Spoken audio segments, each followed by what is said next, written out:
नमस्कार, खबरें जारी न्यूज 24 पर मैं हूं आपके साथ मकसूद खान। आज बात महाराष्ट्र में धर्म वर्सेस संविधान की। ऐसा इसलिए क्योंकि इस बार का महाराष्ट्र विधानसभा चुनाव इन्हीं दो मुद्दों के इर्द गिर्द घूम रहा है। एक तरफ महायुति है जिसकी अगुवाई बीजेपी कर रही है, तो वहीं दूसरी तरफ है कांग्रेस का नेतृत्व जो महाविकास अघाड़ी उसमें चुनाव तोलताल ठोक रहा है। मुकाबला कांटे का माना जा रहा है, लेकिन अब यह लड़ाई बटेंगे तो कटेंगे और संविधान की रक्षा के मुद्दों पर आ चुकी है।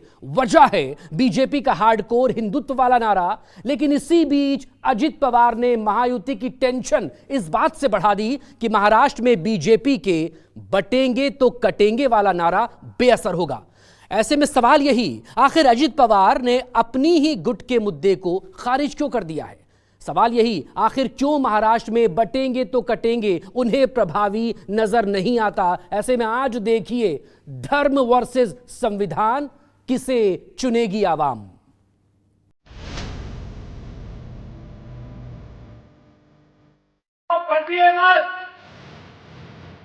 जब भी बटे थे तो कटे थे।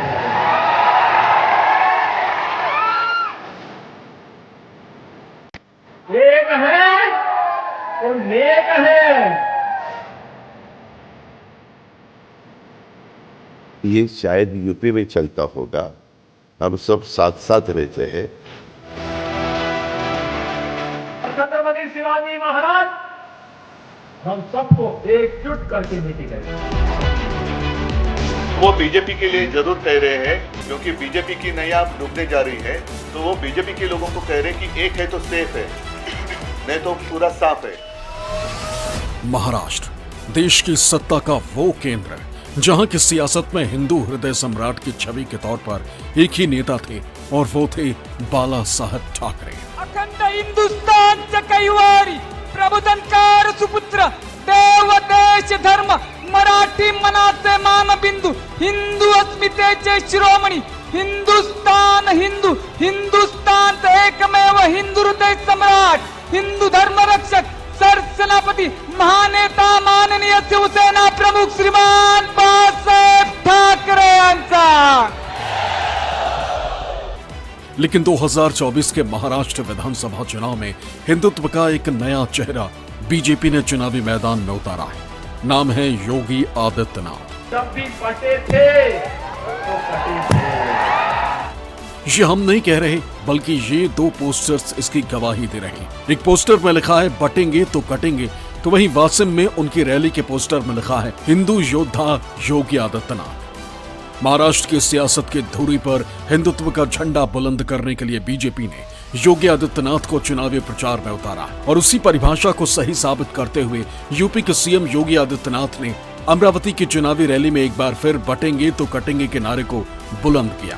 छत्रपति शिवाजी महाराज जिस एकजुटता का प्रदर्शन करके हिंदवी साम्राज्य की स्थापना किए थे, आज उसी का आह्वान करने के लिए उन्हीं से प्रेरणा लेकर के मैं बार बार आपसे कहता हूं कि बंटिए मत, क्योंकि जब भी बटे थे तो कटे थे। एक है तो नेक है, एक है तो सेफ है, और बटे थे तो कटे थे।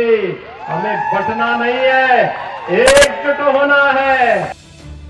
इतना ही नहीं, योगी आदित्यनाथ ने त्रेता युग का जिक्र करते हुए कहा कि त्रेता युग में बजरंग बली रहे होंगे तब इस्लाम नाम की वस्तु ही नहीं रही होगी, लेकिन यहाँ कुछ लोगों को उनसे दिक्कत है, ऐसे में उन्हें जो पसंद है वहां जाएं। वहीं महाविकास अघाड़ी पर तंज कसते हुए योगी ने इसे महाअनाड़ी गठबंधन तक कह डाला। त्रेता युग में तब तो इस्लाम नाम की कोई वस्तु इस धरती पे नहीं थी, और आज अगर बजरंग बली की हनुमान चालीसा का पाठ हम कर रहे हैं, रामनवमी की कोई शोभा यात्रा निकाल रहे हैं, उसको प्रतिबंधित किया जाता है। और जिन्हें बजरंग बली पसंद नहीं है, उन्हें जो पसंद है वहां जाएं। भारत के अंदर कौन ऐसा भारतीय होगा जो राम को न मानता हो, जो बजरंग बली को न मानता हो? तरफ महायुति गठबंधन है, प्रधानमंत्री मोदी जी के नेतृत्व में भारतीय जनता पार्टी, शिवसेना और एनसीपी एक तरफ यह गठबंधन है और दूसरी ओर महाअघाड़ी के रूप में महाअनाड़ी गठबंधन है। एक तरफ योगी अपने हार्डकोर हिंदुत्व के सहारे महाराष्ट्र में महाविकास अघाड़ी के खिलाफ माहौल तैयार करने की जुगत में लगे, तो वहीं उनके इस नारे को लेकर उनके ही सहयोगी दलों में नाराजगी के स्वर बुलंद होने लगे और बटेंगे तो कटेंगे पर नाराजगी जाहिर की है एनसीपी चीफ अजित पवार ने। अजित पवार ने साफ कहा है कि बटेंगे तो कटेंगे की बात महाराष्ट्र में नहीं चलेगी। महाराष्ट्र की जनता सब समझती है, यहां तो सिर्फ छत्रपति शिवाजी महाराज की विचारधारा चलेगी। मैंने उसके बारे में कहा कि ये शायद यूपी में चलता होगा।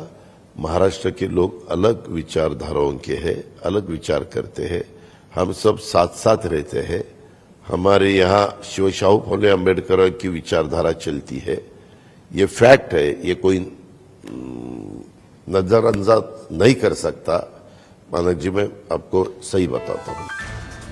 सुना आपने अजित पवार क्या कह रहे हैं। उनका साफ कहना है कि भले ही जात पात और धर्म की राजनीति यूपी में चलती हो, लेकिन महाराष्ट्र की जनता एक दूसरे के साथ मिलकर चलने में विश्वास करती है। ऐसे में अजित पवार के बयान से महायुति में टेंशन बढ़ना लाजमी है। महाराष्ट्र में जैसे जैसे विधानसभा के चुनाव नजदीक आ रहे हैं, वैसे वैसे सियासी पारा हाई होता जा रहा। एक तरफ महाविकास अघाड़ी अपने सबका साथ वाले समीकरण पर आगे बढ़ रही, तो वहीं दूसरी तरफ महायुति में बीजेपी अपने हार्डकोर हिंदुत्व वाले फॉर्मूले को महाराष्ट्र में आजमा रही है। हालांकि महाविकास अघाड़ी इससे इत्तेफाक नहीं रखती।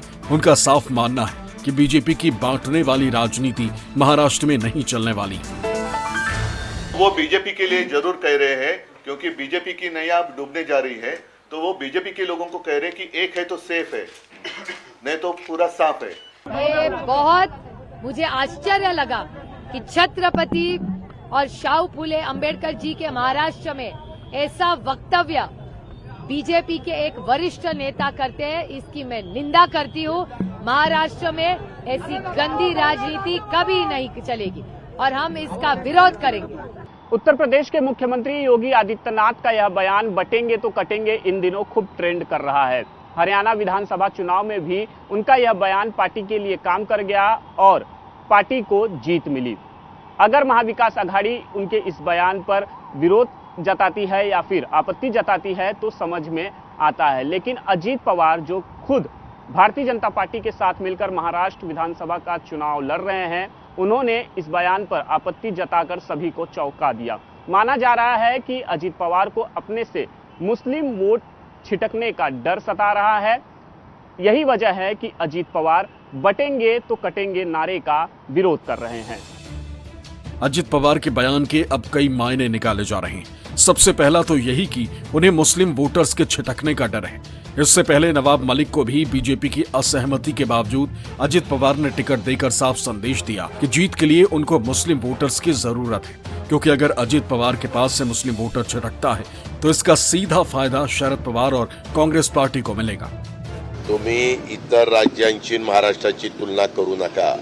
महाराष्ट्रातल्या लोकांना हे अजिबात आवडत नाही। महाराष्ट्रातल्या लोकांनी सातत्याने जातीय सलोखा ठेवण्याचा प्रयत्न केलेला आहे आणि शिवशाहू फुले आंबेडकरांची विचारधारा ही सगळ्या 18 पगड जाती 12 बलुतेदारांना बरोबर घेऊन जाण्याची आहे। त्याच्यामुळे बाहेरचे लोक येतात, ते त्यांचा विचार करून त्या ठिकाणी बोलून जातात, परंतु महाराष्ट्राने हे कदापि मान्य केलेलं नाही। हा आजपर्यंतचा महाराष्ट्राच्या निवडणुकांचा इतिहास आहे। दादा, तुम्ही बारामतीत फिरतात, यावेळेस लीड किती असेल? यावेळेस अजून फिरतोय ना, आता सुरुवात केली, संपूर्ण फिरणं झाल्यावर सांगेल लीड किती असेल, पण लीड चांगला असेल एवढं मात्र आता 100% सांग। उनके लिए मुश्किल ये है कि उनकी वोटर जो है सिर्फ हिंदुत्व वोटर नहीं है, बल्कि वो दूसरे कम्युनिटी के लोगों में भी उनकी वोट बैंक ठीक ठाक है। जैसे अकेले बात करें तो मुंबई की 2 से 3 ऐसी सीट है जहाँ पे एनसीपी के उम्मीदवार खड़े हैं और वहाँ पे माइनॉरिटी यानी मुस्लिम मतदाता हैं। ऐसे में अगर ये नारा चलता है तो जाहिर सी बात है कि अजीत पवार को नुकसान होने वाला है और वो ये नुकसान झेलने की स्थिति में नहीं है। अजित पवार जानते हैं कि उनके लिए मुस्लिम वोट कितना जरूरी है। अगर आंकड़ों पर गौर करें तो विपक्षी महाविकास अघाड़ी में शामिल कांग्रेस अपने 102 प्रत्याशियों में से 8 मुस्लिम चेहरे को टिकट दे चुकी। वहीं शरद पवार की एनसीपी शरद ने अपने 87 में से 2 टिकट मुस्लिम चेहरों को दिया, जबकि उद्धव ठाकरे की शिवसेना यूबीटी ने 96 में से महज 1 मुस्लिम चेहरे को अपना कैंडिडेट बनाया। बात अगर सत्ताधारी महायुति की करें तो बीजेपी ने अपने 152 में से 1 भी मुस्लिम चेहरे को टिकट नहीं दिया। वहीं शिंदे की शिवसेना ने 82 उम्मीदवार उतारे हैं, जिसमें से सिर्फ 1 मुस्लिम उम्मीदवार है। हालांकि अजित पवार की एनसीपी की ओर से उतारे गए 55 में से 5 मुस्लिम चेहरे शामिल हैं। यानी कांग्रेस के बाद किसी पार्टी ने मुस्लिम चेहरों पर सबसे बड़ा दाव चला है तो वो अजित पवार की एनसीपी ही है। यही वजह है कि वो लगातार इस वोट बैंक को अपने साथ जोड़कर रखना चाहते हैं, ताकि विधानसभा के चुनाव में उनकी पार्टी अपने हिस्से की सीटों पर बड़ी जीत दर्ज कर सके। हालांकि सीएम योगी आदित्यनाथ के बयान को खुद आरएसएस, पीएम मोदी और राज्य के उप मुख्यमंत्री देवेंद्र फडणवीस समर्थन दे रहे हैं। अलग अलग जातियों में टूटने से आप सोचिए कमजोर हो जाएंगे कि नहीं हो जाएंगे। इसलिए मैं कहता हूं, एक है तो सेफ है, एक है तो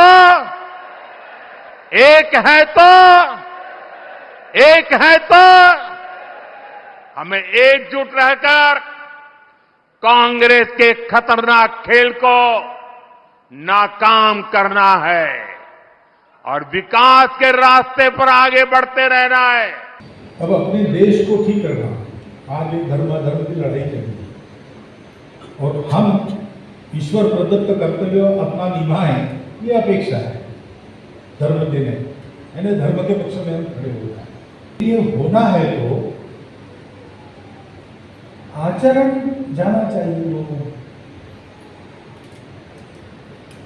एक तरफ स्वार्थ के भय से उभरते भारत को दबाने के प्रयास हो रहे, लेकिन वो सत्य को दबाने के प्रयास है। सत्य कभी दबता नहीं, सत्य कभी मरता। एक रहेगा तो सेफ रहेगा। राहुल गांधी ने हिंदू समाज को बांटने के लिए निरंतर प्रयास कर रहा है। झारखंड में घुसपैठिया आते हैं, हमारे आदिवासी समाज, हिंदू समाज का अस्मिता को खतरा में पहुंचा दिया है। इस समय है एक रहने का। अगर आप एक रहेगा, सेफ रहेगा। नहीं तो घुसपैठिया आपका जमीन, आपका बेटी, रोटी माटी बेटी तीनों को छीन के लेके जाएगा। उधर विपक्ष बीजेपी के इस नारे के खिलाफ आवाज बुलंद कर रहा है। कांग्रेस से लेकर शिवसेना, उद्धव गुट के नेता लगातार बीजेपी को बांटो और राज करो वाली पार्टी करार देने में जुटे। बटेंगे तो कटेंगे, किसको बोला? बांटने वाले ही तुम हो और काटने वाले भी तुम हो, और दूसरों को बोल रहे बटेंगे तो कटेंगे। तो ये लोग अपने लिए बोलते, ये बीजेपी का एजेंडा है, आरएसएस का एजेंडा है। इस एजेंडे को तुमको तोड़ना है। जब तक इसको आप नहीं तोड़ेंगे, तुमको ये लोग शोषण करते रहेंगे। बीजेपी जानती है कि अल्पसंख्यक का ज्यादा रुझान महाविकास अघाड़ी की तरफ है। ऐसे में बीजेपी हिंदू एकता के सहारे एक बड़े वोट बैंक को अपने साथ जोड़ने के मिशन पर काम कर रही, और अगर ऐसा हुआ तो फिर महाविकास अघाड़ी को बड़ा डेंट लग सकता है।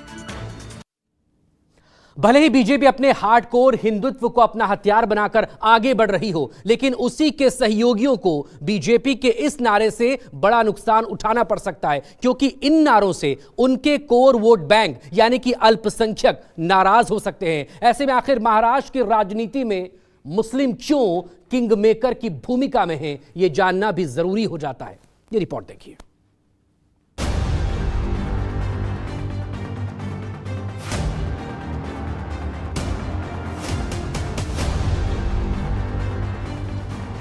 भले ही बीजेपी हार्डकोर हिंदुत्व के सहारे महाराष्ट्र की सत्ता में वापसी का सपना देख रही है, लेकिन महाराष्ट्र में अल्पसंख्यकों की ताकत से इनकार नहीं किया जा सकता। देश के दूसरे राज्यों की तरह महाराष्ट्र के चुनाव में भी मुस्लिम फैक्टर सबसे अहम भूमिका निभाता है। महाराष्ट्र की सियासत में ओवरऑल मुस्लिम वोटर्स के प्रभाव की बात करें तो 2011 की जनगणना के हिसाब से 11 करोड़ से ज्यादा आबादी वाले महाराष्ट्र में 11.54% यानी लगभग 1.5 करोड़ आबादी मुस्लिम समुदाय की। प्रदेश की 48 लोकसभा में से 4 सीटों पर 21 से 30% मुस्लिम मतदाता राजनीतिक तौर पर निर्णायक स्थिति में। 7 सीटें ऐसी भी हैं जहां मुस्लिम मतदाता 15 से 20% हैं, जो चुनावी नतीजों को प्रभावित करते हैं। इसके अलावा 11 से 15% मुस्लिम मतदाता वाली 11 सीटें भी महाराष्ट्र में अहम हैं। बाकी लगभग सभी सीटों पर 5 से 10% मुस्लिम मतदाता मौजूद हैं। वहीं अगर प्रदेश की 288 विधानसभा सीटों की बात करें तो उसमें से 125 से ज्यादा सीटों पर मुस्लिम वोटर्स का प्रभाव है। एक आकलन के मुताबिक 35 से 40 सीट ऐसी हैं जहां मुस्लिम वोटर ही किसी उम्मीदवार की जीत और हार तय करते हैं। ऐसे में मुस्लिम बाहुल्य इन तमाम सीटों के लिए सियासी दल पूरी शिद्दत के साथ रणनीति बनाने में जुटे हुए हैं, खासकर कांग्रेस के नेतृत्व वाला इंडिया ब्लॉक यानी महाविकास अघाड़ी। मुस्लिम वोटर्स को कांग्रेस का पारंपरिक वोट बैंक माना जाता है। शुरू से ही मुस्लिम वोटर्स का झुकाव कांग्रेस की तरफ रहा है, जिसका फायदा उनके सहयोगी दलों को भी मिलता है। बीते लोकसभा चुनाव में इसका रुझान देखने को मिला है। कांग्रेस के सहयोगी उद्धव ठाकरे की शिवसेना यूबीटी को भी मुस्लिम बहुल इलाकों में खूब वोट मिले, जो कि कभी मुस्लिम वोटर्स के लिए धुर विरोधी माने जाते थे। महाराष्ट्र में लोकसभा चुनाव के नतीजों को देखें तो महाराष्ट्र की 48 में से 30 सीट जहां इंडिया गठबंधन के खाते में गई, तो वहीं एनडीए के हिस्से में महज 17 सीटें आई, जबकि एक सीट पर निर्दलीय कैंडिडेट जीतने में सफल रहे थे। पार्टी वाइज नतीजा देखें तो एनडीए में सबसे ज्यादा 28 सीटों पर चुनाव लड़ने वाली बीजेपी के खाते में महज 9 सीटें आई थी। एकनाथ शिंदे के नेतृत्व वाली शिवसेना 15 सीटों पर चुनाव लड़कर महज 7 सीट जीतने में सफल रही। वहीं अजित पवार की एनसीपी 4 सीटों पर लड़ी थी, जिसमें महज 1 सीट पर जीत मिली, जबकि महादेव जानकर के राष्ट्रीय समाज पक्ष 1 सीट पर लड़ी थी लेकिन जीत नहीं पाई। वहीं इंडिया अलायंस में सबसे ज्यादा 21 सीटों पर चुनाव लड़ने वाली शिवसेना यूबीटी 9 सीट जीतने में कामयाब रही थी। वहीं 17 सीटों पर लड़कर कांग्रेस 13 सीट जीतकर महाराष्ट्र में जबरदस्त तरीके से वापसी की है, जबकि शरद पवार की एनसीपी 10 सीटों पर लड़कर 8 सीट अपने नाम किए। वजह बताई जा रही है कि प्रदेश के तमाम लोकसभा सीटों पर इस बार मुस्लिम वोटर्स ने एकजुट होकर इंडिया ब्लॉक को वोट किया, यानी मुस्लिम वोटर्स ने खुलकर एनडीए के प्रति अपनी नाराजगी जाहिर की है। एक सर्वे के मुताबिक लोकसभा चुनाव में मुस्लिम समाज ने एकमुश्त एमवीए को वोट किया, जिसकी वजह से इंडिया ब्लॉक को 10 से 12 सीटों का फायदा हुआ। दक्षिण मुंबई, दक्षिण मध्य मुंबई, ईस्ट मुंबई, भिवंडी, धुले, उस्मानाबाद, कोल्हापुर, सोलापुर, परभनी, बीड़ जैसे मुस्लिम बाहुल्य सीटों पर कांग्रेस और उसके सहयोगी दल जो है कब्जा जमाने में कामयाब रहे। बहरहाल इस बार देखना दिलचस्प होगा कि महाराष्ट्र के विधानसभा चुनाव में मुस्लिम वोटर किसे अपनी पसंद बनाते हैं और किसे महाराष्ट्र की सत्ता पर बिठाते हैं। महाराष्ट्र में इस बार सीधा मुकाबला महाविकास अघाड़ी और महायुति के बीच है। ऐसे में दोनों ही दलों ने अपनी पूरी ताकत झोंक दी। जनता को अपने पाले में लाने के लिए वादों और घोषणाओं का पिटारा खोल दिया। महाराष्ट्र में भी कांग्रेस ने अपना खटाखट गारंटी वाला दाव चला है, जिसके सहारे उसने हिमाचल, तेलंगाना, कर्नाटक में जीत दर्ज की। हर महीने बैंक अकाउंट में महाराष्ट्र की महिलाओं को 3,000 रुपए सीधा खटाखट नजर जाएगा। महाविकास अघाड़ी ने अपना घोषणा पत्र जारी किया, जिसमें 5 गारंटी दी गई और इसमें सबसे बड़ी गारंटी महाराष्ट्र की महिलाओं के खाते में खटाखट 3,000 रुपए महीना देना। महाराष्ट्र की महिलाओं और जनता को महाविकास अघाड़ी की ये इकलौती गारंटी नहीं है, बल्कि एमवीए ने कुल 5 गारंटी दी है। इनमें पहली गारंटी महालक्ष्मी गारंटी है। इसके तहत महिलाओं को हर महीने 3,000 रुपए की आर्थिक मदद और पूरे महाराष्ट्र में सरकारी बसों में मुफ्त यात्रा की सुविधा का वादा किया गया। दूसरी गारंटी कृषि समृद्धि है, जिसके तहत पूरे महाराष्ट्र में सभी किसानों को 3 लाख रुपए तक के कृषि कर्ज माफ किए जाएंगे। इसके अलावा लगातार अपने कर्ज चुकाने वाले किसानों को 50,000 रुपए का प्रोत्साहन भुगतान दिया जाएगा। तीसरी गारंटी युवकन्या शब्द है। इसमें महाराष्ट्र के हर बेरोजगार युवक को 4,000 रुपए की मासिक सहायता दी जाएगी। चौथी गारंटी कुटुंब रक्षण है। महाराष्ट्र के सभी परिवारों को 25 लाख रुपए का किफायती स्वास्थ्य बीमा कराया जाएगा। 5वीं गारंटी समानता हामी। इसमें हाशिए पर पड़े समुदायों की रक्षा और उनके अधिकारों को सुरक्षित करने के लिए महाराष्ट्र में सामाजिक आर्थिक जाति जनगणना कराने की बात कही गई। इन गारंटियों के दम पर महाविकास अघाड़ी जीत के अपनी राह को आसान करना चाहती है। ये वादे उन्होंने कई जगह किए हैं। उन्होंने कर्नाटक में भी किए, उन्होंने राजस्थान में भी किए, उन्होंने हिमाचल में भी किए, लेकिन बाद में कहते हैं प्रिंटिंग मिस्टेक हो गई, बोलते हमारे पास पैसे नहीं है, केंद्र से पैसे मांगते हैं। ये झूठे लोग हैं, फरेबी लोग हैं, ये विश्वास रखने लायक लोग नहीं है। ये राहुल गांधी जी ने तो उन्होंने तो कहा था कि खटखटाकट दे दो, खटखटाकट दे दो। खटखटाकट तो दिया नहीं, लेकिन हम लोगों ने पटापट दिए। हमारे लाडली बहनों के खाते में 5 इंस्टॉलमेंट। राहुल गांधी जी ने अपने पार्टी को बचाना चाहिए और देश को बचाने के लिए उन्होंने काम करना चाहिए, और जानबूझकर पॉलिटिकल स्टेटमेंट करने से और लोगों में गुमराह पैदा करने से, समाज में फूट डालने का काम करने से का काम नहीं चलेगा। राहुल गांधी और कांग्रेस पार्टी समाज में फूट डाल रहे हैं और इसीलिए जनता उनको सबक सिखाएगी। महायुति ने भी महाराष्ट्र में चुनावी वादों की झड़ी लगाई। महायुति गठबंधन ने महाराष्ट्र की जनता से 10 वादे किए।